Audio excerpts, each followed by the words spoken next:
அன்பு மாணவ செல்வங்களே, எல்லோருக்கும் சிகரம் வழிகாட்டல் மற்றும் பயிற்சி மையத்தின் சார்பாக வணக்கங்களையும் வாழ்த்துக்களையும் கூறிக்கொள்கின்றேன். உங்களுடைய எதிர்காலம் சிறப்பானதாக மகிழ்ச்சியானதாக இருக்க வேண்டும் என்று அன்போடு வாழ்த்துகின்றேன். What next after +2? +2க்கு பிறகு என்ன படிப்பது? இன்றைக்கு நான் உங்களோட பொறியியல் படிப்புகள் என்ஜினியரிங் ஸ்டடீஸ் பற்றி பகிர்ந்து கொள்ளலாம் அப்படின்னு நினைக்கிறேன்.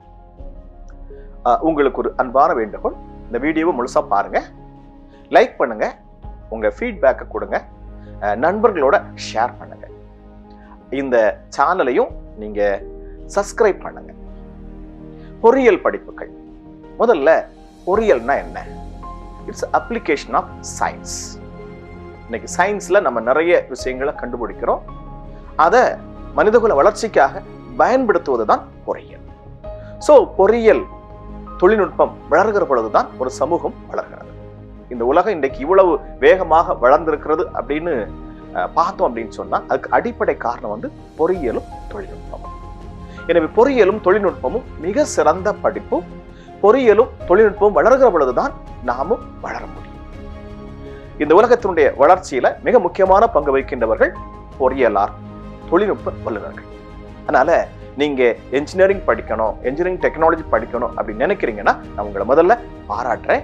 உங்கள் எதிர்காலம் சிறப்பாக இருக்கும் அப்படிங்கிற நம்பிக்கையை உங்களுக்கு கொடுக்கிறேன். ஆனா எல்லா படிப்பையும் எல்லா துறையும் நம்ம தேர்வு செய்யலாம். பட் பேசிக்கா நம்மகிட்ட என்ஜினியரிங் ஆப்டிடியூட் இருக்குதா அப்படிங்கிறத பார்த்துக்கிறது நல்லது. ஸோ என்ஜினியரிங் ஆப்டிடியூட் அப்படின்னு சொல்லும்போது அல்லது என்ஜினியரிங் படிப்பை நாம் தேர்வு செய்யணும் அப்படின்னு சொன்னா முதல்ல நம்மகிட்ட என்ஜினியரிங் இன்டெலிஜென்ஸ் இருக்குதா, பொறியியல் நுண்ணறிவு அப்படின்னு சொல்லுவோம். இதையுமே செய்து பார்க்கக்கூடிய ஒரு தொழில்நுட்பம் சார்ந்த நுண்ணறிவு நம்மகிட்ட பேசிக்கா இருக்குதா அப்படின்னு பார்த்துப்போம். ரெண்டாவது நம்மகிட்ட கணித திறன் சிறப்பாக இருக்கிறதா. கணிதம் சிறப்பாக இருந்தா மட்டும்தான், அல்லது கணித திறன் நம்மகிட்ட சிறப்பாக இருந்தா மட்டும்தான் நம்மளால பொறியியல்ல சாதிக்க முடியும். மூன்றாவது நம்மகிட்ட அப்ளிகேஷன் ஸ்கில் இருக்குதா. ஸோ பொறியியல் என்பது வெறும் தியரி மட்டுமல்ல, அந்த தியரியை செயல்படுத்தணும், செயல்முறைக்கு கொண்டு வரணும். ஸோ நம்மகிட்ட இந்த செயல்முறைக்கான ஆப்டிடியூட் அல்லது ஸ்கில் அப்படி இருக்குதா, திறன் இருக்குதா அப்படின்னு நம்ம நிச்சயமா பார்த்துக்கோம். இன்னொன்று பொறியியலை பொறுத்தவரையில அனலிட்டிக்கல் அண்ட் டெக்னிக்கல் மைண்ட் நம்மகிட்ட அல்லது அந்த ஆட்டிடியூட் நம்மகிட்ட என்ன செய்யணும் இருக்கணும். குறிப்பா மிக சிறப்பாக ஒரு ஆள் பொறியியல் துறைக்கு போறாங்க அப்படின்னு சொன்னா கிரியேட்டிவிட்டி அண்ட் இனோவேட்டிவ் மைண்ட் கண்டிப்பா என்ன செய்யணும் இருக்கணும். புதியதை செய்வது, புதியதை கண்டுபிடிப்பது, புதிய முயற்சிகள்ல இறங்கக்கூடியவங்களாக அவங்க என்ன செய்யணும் இருக்கணும். ஓகே, ஸோ இந்த 5 ஆப்டிடியூட் உங்கள்கிட்ட இருக்குது அப்படின்னு சொன்னா நீங்க தைரியமா நீங்க பொறியியல் துறையை தேர்வு செய்யலாம், உங்களால சாதிக்க முடியும். இப்போ பொறியியல் துறையில என்னென்ன வகையான வேலைகள் இருக்கிறது, சோ பொறியியல் படிச்சா என்ன வேலை கிடைக்கும் அப்படின்னு பலரும் கேட்கிறாங்க. சோ பொறியியல் படித்தா நீங்க பொறியியல் வல்லுநரா, தொழில்நுட்ப வல்லுநரா, என்ஜினியர் அண்ட் டெக்னாலஜிஸ்டா வரலாம். இன்னொன்னு பொறியியல் படித்தால் நீங்கள் ஆய்வாளராகவும் விஞ்ஞானியாகவும் வர முடியும், ரிசர்ச்சர் அண்ட் சயின்டிஸ்ட். பொறியியல் படித்தா நீங்க பொறியியல் துறையிலேயே கல்வியாளரா, டீச் பண்ணக்கூடியவங்களா வரலாம், எஜுகேட்டர் அண்ட் டீச்சர். அப்புறம் பொறியியல் துறையில் இருக்கக்கூடிய பல்வேறு நிறுவனங்கள்ல நீங்க மேலாளரா வரலாம், என்ஜினியரிங் மேனேஜர். அப்புறம் அரசு துறை சார்ந்த, குறிப்பாக உயர் துறை சார்ந்த தேர்வுகளை எழுதி நீங்கள் பெரிய அரசு அலுவலர்களாக வரலாம், குறிப்பாக civil services, IAS, IPS, IFS. அது போல பொறியியல் துறைக்கென்றே ஒரு சர்வீஸ் இருக்குது, இந்தியன் என்ஜினியரிங் சர்வீஸ். அதுல நீங்க சிறந்த அரசு அதிகாரியா வரலாம். அதுபோல TNPSC எடுத்துட்டீங்கன்னு சொன்னா Group 1, Group 2, Group 3 and Group 4 services இருக்குது. அந்த தேர்வு எழுதி நீங்க என்ன செய்யலாம், பொறியியல் துறை சார்ந்த நீங்கள் அந்த வேலைக்கு, அரசு வேலைக்கு வரலாம். இன்னும் நீங்க டிப்ளமோ கோர்சஸ் முடிச்சிருந்தீங்க அப்படின்னு சொன்னா டெக்னிக்கல் அசிஸ்டண்டா வரலாம், ஃபோர்மேன் அண்ட் சூப்பர்வைசர்ஸா வரலாம். அது போல நீங்களே தொழில் முனைவோராக வரலாம், இண்டஸ்ட்ரியலிஸ்ட் அண்ட் என்டர்பிரனர்ஸ். மட்டுமல்ல, இன்றைக்கு வங்கி, காப்பீடு துறைகளிலும் பொறியியல் வல்லுநர்களுக்கு நிறைய வேலை வாய்ப்புகள் இருக்கிறது. அப்கோர்ஸ் பிரைவேட் செக்டர்லயும் நிறைய வேலை வாய்ப்புகள் இன்றைக்கு பொறியியல் படித்த மாணவர்களுக்கு இருக்கிறது. பொறியியல் துறை என்பது வேலை வாய்ப்பு உள்ள ஒரு துறை தான். நாம சிறந்த வல்லுநர்களாக இருந்தோம் என்றால் நம்ம படிக்கக்கூடிய சப்ஜெக்ட்ல, அந்த ஃபீல்டுல நம்ம திறன் மிக்கவர்களாகவும் இன்னும் பல சாஃப்ட் ஸ்கில்ஸ் நம்மகிட்ட இருந்து அப்படின்னு சொன்னா நிச்சயமாக பொறியியல் துறையில் சாதிக்க முடியும். இப்போ வந்து பொறியியல் துறையில எந்த மாதிரியான படிப்புகள் இருக்கின்றது, what are the levels of degrees அப்படின்னு நீங்க கேட்டீங்க அப்படின்னு சொன்னா, முதல்ல வந்து UG degree. After +2 you can go for UG degree, BE or BTech. Usually வந்து 4 இயர்ஸ் படிப்பாக நிச்சயம் இருக்கும். அதே நேரத்தில் இப்போ integrated degrees are also available. அதாவது பிஇ எம்இயும் சேர்த்து படிக்கக்கூடிய 5 இயர்ஸ் ப்ரோக்ராம், எம்இ எம்டெக் அப்படின்னு இருக்கிறதா பார்க்குறோம். இன்னொன்று டுவல் டிகிரி, ஒரே நேரத்தில் 2 டிகிரி பண்ணக்கூடிய வாய்ப்பும் இருக்கிறது. இன்றைக்கு பொறியியல் துறை இருக்கக்கூடிய அசிஸ்டன்ட் போன்ற டெக்னிக்கல் ஜாப்ஸ் நிறைய வந்து டிப்ளமோ கோர்ஸ் முடிச்சாலே நமக்கு கிடைக்கும். ஸோ நிறைய டிப்ளமோ கோர்சஸ் ஆர் அவைலபிள். 10ஆம் வகுப்பு முடிச்ச பிறகு 3 இயர்ஸ் பண்ணலாம். +2 முடிச்ச பிறகு லேட்டர் என்ட்ரி மூலம் 2 வருடத்துல இந்த படிப்பை எல்லாம் முடிக்கலாம். நிறைய பாலிடெக்னிக்ஸ் இன்னைக்கு அவைலபிளா இருக்கு. அதுபோல 10ஆம் வகுப்பு முடித்து அல்லது 12ஆம் வகுப்பு முடித்த பிறகு 1 வருட அல்லது 2 வருட சான்றிதழ் பயிற்சிகளும் இன்றைக்கு நிறைய அவைலபிளா இருக்கு. இன்னொரு பக்கம் நீங்க யூஜி முடிச்ச பிறகு பிஜி டிப்ளமோ கோர்சஸ் நிறைய இருக்குது. அஃப்கோர்ஸ் இன்னைக்கு நிறைய online courses are also available in the field of engineering and technology. So இதுல நீங்க எந்த கோர்ஸ் பண்ண போறீங்க என்பதை நீங்கள் தேர்வு செய்து கொள்ளலாம். பொறியியல்ல என்ஜினியரிங்ல என்னென்ன சப்ஜெக்ட்ஸ் இருக்கு, என்னென்ன ஃபீல்டு இருக்குது அப்படிங்கிறத பற்றி நான் முதல்ல உங்களுக்கு சொல்றேன். இதை நான் வந்து 3ஆ பிரிச்சிருக்கேன். முதல்ல வந்து கோர் சப்ஜெக்ட்ஸ். கோர் சப்ஜெக்ட் சொல்லும்போது வெரி இம்பார்ட்டன்ட் சப்ஜெக்ட்ஸ், நிறைய வேலை வாய்ப்புகள் உள்ள அல்லது டிஃப்ரெண்ட் ஃபீல்டுல போறதுக்கான வாய்ப்புள்ள சப்ஜெக்ட்ஸை வந்து நாங்கள் கோர் சப்ஜெக்ட் அப்படின்னு சொல்லுவோம். அப்புறம் வந்து பிரைமரி சப்ஜெக்ட்ஸ், அதுபோல செகண்டரி சப்ஜெக்ட்ஸ் பற்றி பேச போறேன். இப்போ வந்து கோர் சப்ஜெக்ட்ஸ் அப்படின்னு பார்க்கும்போது civil engineering, mechanical engineering, electronics and communication engineering, electrical and electronics engineering and computer science. So these 5 are called core subject. Okay, so best வந்து இந்த core subjectல உங்களுக்கு விருப்பமான ஒரு சப்ஜெக்டை தேர்வு செய்யறது நல்லது அப்படின்னு நம்ம சொல்லுவோம். பிரச்சனை இல்லை. நீங்க வந்து சப்போஸ் உங்களுக்கு பிரைமரி சப்ஜெக்ட்ஸ்ல இன்ட்ரெஸ்ட் இருக்குது அப்படின்னு சொன்னா நீங்க பிரைமரி சப்ஜெக்ட்ஸுக்கும் போகலாம். இன்னைக்கு வந்து பிரைமரி சப்ஜெக்ட்ஸுக்கும் நிறைய வேலை வாய்ப்புகள் இருக்கு. பட் என்ன அப்படின்னு சொன்னா அந்த சப்ஜெக்டுக்குள்ளேயே உங்களுடைய வேலை வாய்ப்பு இருக்கும், அந்த ஃபீல்டுக்குள்ளேயே உங்க வேலை வாய்ப்பு இருக்கும். சரி, நீங்க வெளியில இன்னொரு ஃபீல்டுக்கு போறதுல வந்து சில சிரமங்கள் இருக்கும். ஓகே, ஸோ பிரைமரி அப்படின்னு பார்க்கும்போது பயோடெக்னாலஜி இன்னைக்கு ரொம்ப வேகமாக வளரக்கூடிய ஒரு துறை தான் அது. அப்புறம் வந்து பயோ மெடிக்கல் இன்ஜினியரிங், அதுவும் நிறைய வாய்ப்புகள் இருக்கிறது. Then agriculture engineering, then rubber and plastic engineering, அப்புறம் textile engineering, chemical engineering, automobile engineering, aerospace engineering, அப்புறம் information technology, geoinformatics, aeronautical, avionics engineering, marine engineering, இன்னும் சொல்ல போனா manufacturing engineering, metallurgy engineering, industrial engineering, fashion technology, of course இன்னைக்கு mechanical கம்ப்யூட்டர்லாம் combined இருக்கக்கூடிய mechatronics ரொம்ப வேகமாக வளரக்கூடிய இன்னொரு துறை. அப்புறம் எலக்ட்ரானிக்ஸ் அண்ட் இன்ஸ்ட்ருமெண்டேஷன், அப்புறம் leather technology, instrumentation and control technology, அப்புறம் பெட்ரோலியம் அண்ட் ரிஃபைனிங், அது இன்னொரு மிக முக்கியமான துறையாக இருக்குது. ஃபுட் ப்ராசஸிங் இன்ஜினியரிங், அப்புறம் electro chemical engineering, robotics and automation engineering, இப்படின்ட்டு நிறைய நமக்கு வந்து பிரைமரி சப்ஜெக்ட்ஸ் வந்து இருக்கு. இப்போ வந்து நம்ம அடுத்து பார்க்க வேண்டியது secondary subjects. So secondary subjects அப்படின்னு சொல்லும்போது printing, polymer technology, ceramic technology, pharmaceuticals engineering, textile chemistry, energy and environment, material science. Okay, so பர்சனலாக உங்களுக்கு இன்ட்ரெஸ்ட் இருந்ததுன்னா இந்த துறைகளில் நீங்கள் என்ன செய்யலாம், போகலாம். ஓகே, ஸோ இது வந்து பெரும்பாலும் நான் இவ்வளோ நேரம் சொன்னது வந்து யூஜி படிப்புகளை பற்றி சொன்னேன். இப்போ வந்து நான் உங்கள்கிட்ட பேச போகிறது வந்து பாலிடெக்னிக் லெவலில் அல்லது டிப்ளமா கோர்சஸ் வந்து நிறைய அவைலபிளாக இருக்குது. ஸோ எளிதாக ஒரு வேலைக்கு போனோம் அப்படின்னு சொன்னால் நம்ம வந்து இந்த டிப்ளமோ கோர்சஸை தேர்வு செய்யறது வந்து நல்லது அப்படின்னு நினைக்கலாம். குறிப்பாக வந்து நம்ம பொருளாதாரத்தில் பின்தங்கி நிலையில் இருக்கும், சீக்கிரமா படிச்சு சீக்கிரமா ஒரு வேலை, எளிதான வேலை கிடைக்கணும் அப்படின்னு சொன்னா நம்ம வந்து இந்த டிப்ளமோ கோர்சஸை தேர்வு செய்யறது நல்லது. ஸோ என்னெல்லாம் டிப்ளமோ கோர்சஸ் வந்து மேஜரா அவைலபிளா இருக்குது அப்படின்னு பாத்தீங்கன்னா, ஏறக்குறைய இந்த டிகிரி கோர்சஸ்ல யூஜி கோர்ஸ்ல இருக்கிற நிறைய இங்கேயும் இருக்குது.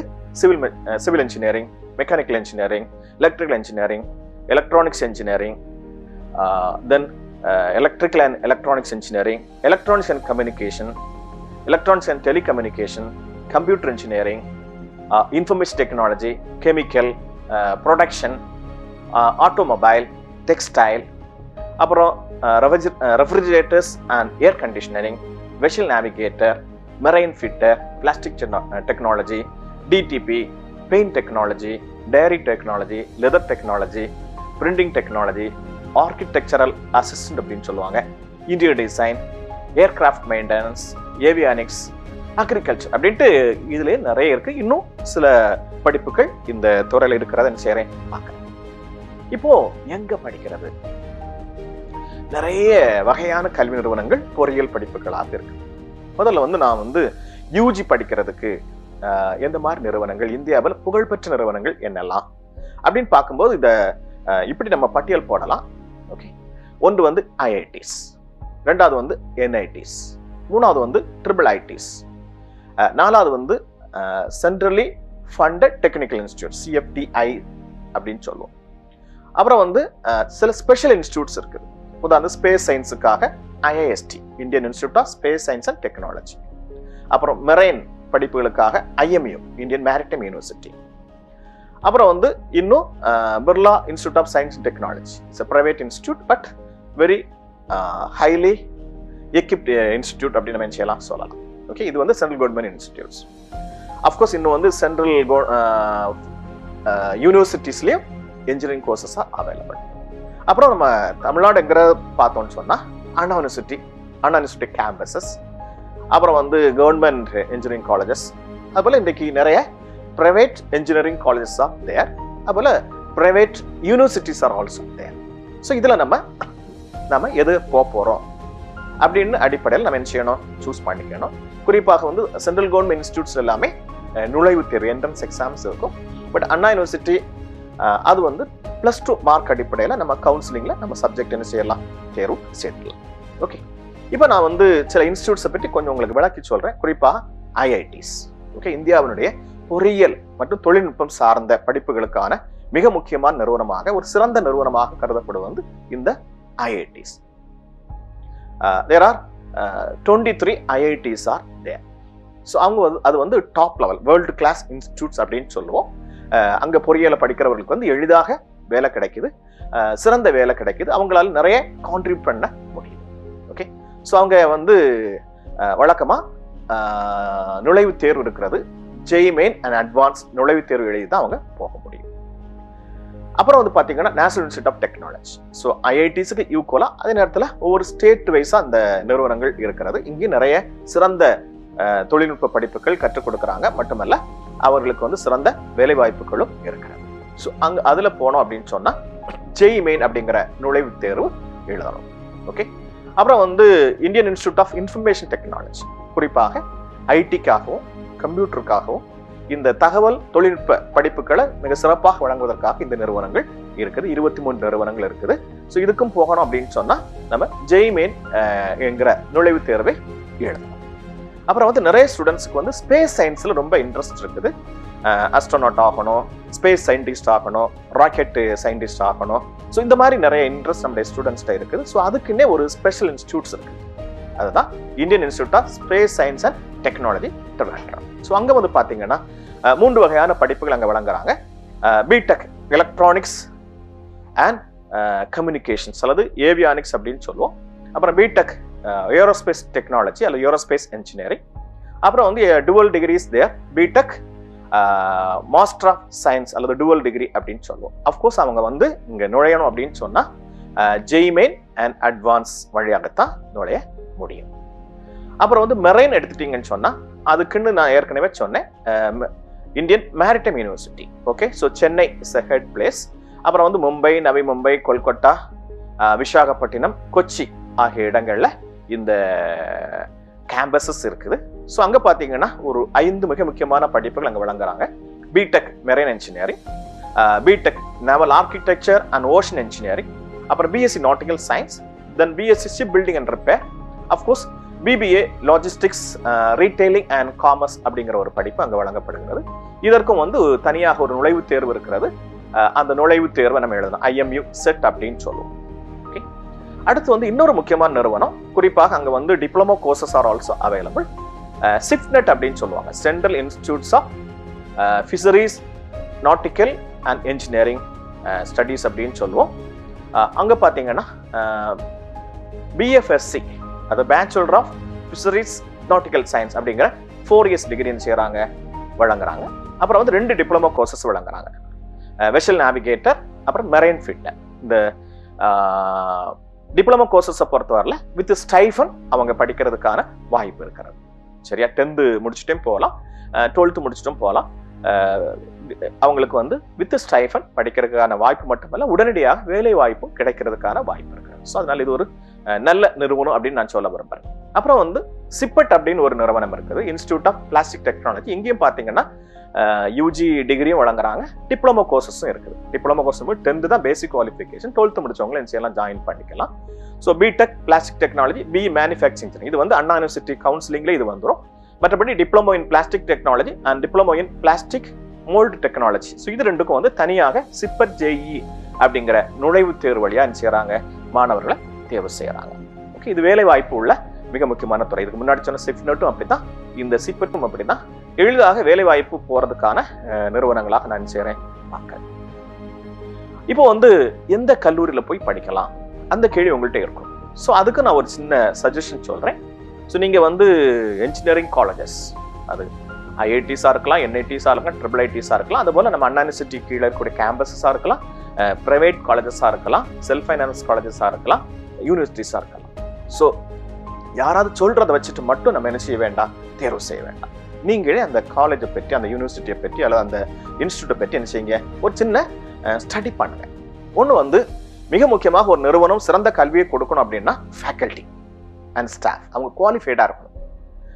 அப்புறம் வந்து அங்க அனைத்து கட்டமைப்புகளும் இருக்கணும், பில்டிங் இருக்கணும், லேப் இருக்கணும், லைப்ரரி இருக்கணும், பிளே கிரவுண்ட் இருக்கணும், நல்ல அடிப்படையான மாணவர்களுக்கு கல்வியை பெறுவதற்கான வசதிகள் இருக்கான்னு பார்த்து. அப்புறம் வந்து அவங்களுடைய டீச்சிங் அண்ட் கோச்சிங் வந்து உண்மையிலேயே ஸ்டூடெண்ட் ஓரியன்டா இருக்குதா, அப்ளிகேஷன் ஓரியன்டா இருக்குதா, ஸ்டூடெண்ட்ஸை வந்து அவங்க உண்மையிலேயே சரியா கான்செப்ட் எல்லாம் தெளிவா புரிய வச்சு கோச் பண்றாங்களா, சரியா, வெறும் தியரிட்டிக்கல் இல்லாம பிராக்டிக்கல் நாலேஜை கொடுக்குற வகையில் அவங்களுடைய கோச்சிங் இருக்குதான்னு பார்த்துக்கங்க. சரியா, பல கல்லூரிகள் அப்படி பண்றதுல வெறும் தியரிட்டிக்கல் நாலேஜை கொடுத்து காணாம படிக்க வைக்கிற கல்லூரிகளாக இருக்கிறது. ஸோ அதை நீங்க பாருங்க. அப்புறம் வந்து ரொம்ப முக்கியமா நீங்க ஜாப் மார்க்கெட்ல போகணும் அப்படின்னு சொன்னா ஸ்கில் டெவலப்மெண்ட் தேவை. ஸோ லைஃப் ஸ்கில்ஸும் டெவலப் பண்ணணும், இன்னும் ஹார்ட் ஸ்கில்ஸும் நம்ம டெவலப் பண்ணி ஆகணும். ஸோ அதுக்கான ஆப்பர்ச்சுனிட்டி அந்த நிறுவனத்துல கொடுக்குறாங்களா, ஸ்கில் டெவலப் பண்ணி பேசுறாங்களா, ஸ்கில் டெவலப்மெண்ட் ட்ரைனிங் வழங்குறாங்களான்னு பார்த்து. அது போல எக்ஸ்ட்ரா கரிக்குலர் ஆக்டிவிட்டிஸ், நம்ம வெறும் ஸ்டடீஸை வச்சு மட்டும் நம்ம லைஃப்ல ஷைன் பண்ண முடியாது அல்லது வெற்றியை நோக்கி போக முடியாது. we need other extra curricular activities, ஹாபிஸை நம்ம டெவலப் பண்றதுக்கு நிறைய அதர் ஆக்டிவிட்டிஸ் வழியா நம்ம லேர்ன் பண்றதுக்கு வாய்ப்பு இருக்கு அப்படின்னு பாருங்க. இன்னொன்று முக்கியமா வந்து ஒரு கல்லூரி, ஒரு கல்வி நிறுவனம் சிறந்த நிறுவனம் அப்படின்னு சொன்னா அவங்களுக்கு அவுட்ரீச் ப்ரோக்ராம்ஸ் இருக்கணும், சோஷியல் ஓரியன்ட் ப்ரோக்ராம்ஸ் அல்லது சோஷியல் ரெஸ்பான்சிபிலிட்டியை வெளிப்படுத்துற வகையில அவுட்ரீச் ப்ரோக்ராம்ஸ் இருக்கணும். பக்கத்தில் உள்ள கிராமங்கள், பக்கத்தில் இருக்கக்கூடிய ஏழை மக்களோடு இணைந்து ஏதாவது செயல் திட்டங்களை வச்சிருக்காங்களா பாருங்க. இன்னொன்று வந்து ரிசர்ச்சுக்கு இம்பார்ட்டன்ஸ் கொடுக்குறாங்களா, ரிசர்ச் ஆப்டிடியூடை, ஃபுல் ஃபிளட்ஜ் ரிசர்ச் இல்லாமல் இருக்கலாம், பட் ரிசர்ச் ஆப்டிடியூடை டெவலப் பண்றதுக்கு சில ரிசர்ச் சென்டர்ஸ் எல்லாம் வச்சிருக்காங்களா அப்படின்னு பாருங்க. தென் டோட்டலி வந்து அந்த அட்மாஸ்பியரும் என்விரான்மெண்ட்டும் ஃப்ரெண்ட்லியா கொஞ்சம் கிரீனா இருக்குதா அப்படிங்கிற விஷயங்க பாருங்க. தென் டோட்டலி வந்து இன்னொரு முக்கியமான ஒன்று வந்து அட்மினிஸ்ட்ரேஷன். ஸோ அந்த அட்மினிஸ்ட்ரேஷன் அண்ட் இட்ஸ் வேல்யூஸ் எப்படி இருக்கு அப்படின்னு நினைச்சிருக்குங்க பார்த்துக்க. இப்படி நீங்க உங்க கல்லூரியை தேர்வு செய்யுங்க. அன்பு மாணவ செல்வங்களை, இன்றைக்கு பொறியியல் படிப்பு பற்றி உங்கள்கிட்ட நான் பேசியிருக்கிறேன். அடுத்து நான் அறிவியல் படிப்பை பற்றி உங்கள்கிட்ட பேச போறேன் அடுத்த வீடியோல. உங்க எல்லாருக்கும் வாழ்த்துக்கள். நீங்கள் நல்ல ஒரு பொறியியல் படிப்பை தேர்வு செய்து உங்க வாழ்க்கையில வெற்றி பெறணும் அப்படின்னு கேட்டுக்கிறேன். உங்களுக்கு சந்தேகங்கள் இருந்தா நீங்க என்னை தொடர்பு கொள்ளலாம், என்னிட்ட கேட்டு தெரிஞ்சுக்கலாம். எல்லோருக்கும் வாழ்த்துக்கள். மறக்காம இந்த வீடியோவுக்கு அல்லது சேனலுக்கு நீங்க சப்ஸ்கிரைப் பண்ணுங்க. நன்றி.